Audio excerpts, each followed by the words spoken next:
ये जो मेरा व्यू बना है ये एक्चुअली कंपाउंड व्यू है। ये काफ़ी सारे मेंटल मॉडल्स के ऊपर बिल्डअप करते हुए बना है, तो ये थोड़ा कॉम्प्लेक्स होगा।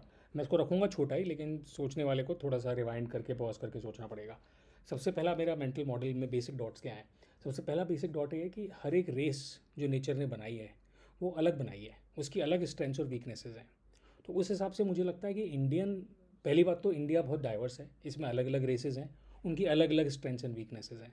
तो कोई भी एक कॉमन, जैसे हम सोचें इंडिया को मैन्युफैक्चरिंग बेस बनाने के लिए, तो इंडिया में कुछ रेसेस हैं जो फिजिकली बहुत फिट हैं, जो टिपिकली जैसे डिफेंस में जाते हैं जो लोग, जैसे राजपूत हो गए या पंजाबीज हो गए या जाट्स हो गए, कुछ ऐसी, या मराठाज हो गए या नॉर्थ ईस्टर्न्स हो गए, कुछ ऐसी रेसेज हैं जो फिजिकली बहुत फिट हैं। कुछ ऐसी रेसेज हैं जो बिल्कुल फिजिकली फिट नहीं है, जैसे बनिए हो गए मेरे जैसे। और कुछ ऐसी रेसेज हैं जो thinking oriented, IT oriented, technology, जैसे टेक्नोलॉजी में मतलब आईटी, जैसे साउथ इंडियंस। तो हर एक तरह की रेस है इंडिया में।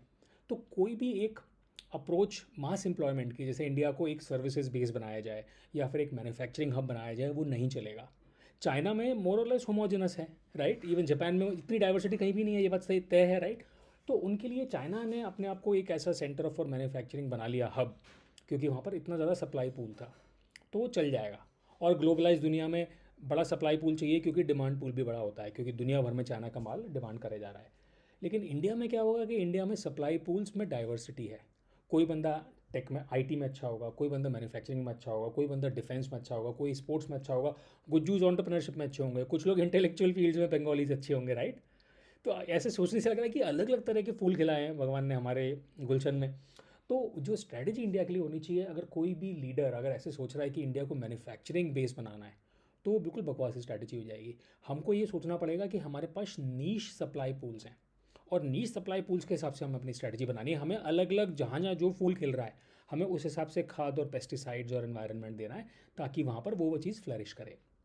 एग्रीकल्चर के लिए भी हो सकता है, हार्टलैंड, वो एग्रीकल्चर ओरिएंटेड हो जाए तो वहाँ पर उस पर फोकस करिए, वहाँ पर क्यों जबरदस्ती मैन्युफैक्चरिंग में घुसाना है, राइट। तो ये मेरी एक बेसिक थॉट निकल के आई है। और एक और चीज़ इसमें जो मुझे बड़ी मस्त लगी, क्योंकि मुझे इसमें लगा कि अगर सप्लाई पूल्स इतने डाइवर्सिफाइड हैं और छोटे हैं बाय डेफिनेशन, मैन्युफैक्चरिंग का सप्लाई पूल इंडिया में बहुत छोटा रहेगा चाइना के कंपैरिजन में, राइट। वैसे भी छोटा है, लेकिन तभी भी हम पॉपुलेशन के सेंस में मान लें कंपेरेबल तो नहीं है, क्योंकि चाइना में सारे मैन्युफैक्चरिंग में लग जाएंगे, इंडिया में हो सकता है 20% लोग ही फिट हो मैन्युफैक्चरिंग करने के लिए, फिजिकल लेबर करने के लिए। तो पूल 1/5 हो जाएगा। तो इंडिया कैसे ग्लोबल पावर बनेगा। चाइना पे ही सप्लाई पूल 5 गुना बड़ा है, तो चाइना पे ही ज़्यादा डिमांड जाएगी। इंडिया के पास सिर्फ 20% है, 1/5 है, तो क्यों जाएगी। तो फिर मुझे एक जो डॉट समझ में आया, तो मुझे उससे मज़ा आ गया, वो है ऑटोमेशन। ऑटोमेशन में आप सप्लाई पूल की लेवरेज बढ़ा सकते हो। तो आप इंडिया में वो जॉब्स लेकर के आओगे मैन्युफैक्चरिंग में, और लोगों को ऐसे ट्रेन करोगे कि ये हमारे पास, चाइना के पास 5 लेबरर्स हैं, हमारे पास एक ही है लेबरर। हमने एम्प्लॉयमेंट स्कीम्स ही उस हिसाब से क्रिएट की हैं कि एक बंदे को जॉब लगे। बाकी लोग अलग अलग तरह के काम कर रहे हैं, कोई आईटी कर रहा है, कोई एग्रीकल्चर कर रहा है, कोई एंटरप्रेन्योरशिप कर रहा है, कोई इंटेलेक्चुअल कर रहा है, कोई स्पोर्ट्स कर रहा है, कोई मूवीज़ कर रहा है, राइट। मैन्युफैक्चरिंग के लिए हमारे पास 10 में से 2 लोग हैं खाली।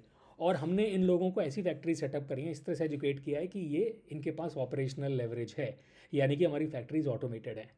तो ऑटोमेशन का अगर ऐसे सोचा है तो मज़ा आ जाएगा। जो भी ऐसी फील्ड्स है मैन्युफैक्चरिंग जहाँ पर ऑटोमेशन इम्पैक्ट कर रहा है, तो इंडिया बेसिकली 5 इंडिया हो सकता है। अगर नए में 5 सप्लाई पूल्स हैं और पाँचों पे ऑटोमेशन लग जाए, तो जो ऑटोमेशन का लेवरेज आएगा उससे इंडिया 5-6 इंडियाज़ हो सकता है, मतलब 5 चाइना के बराबर हो सकता है।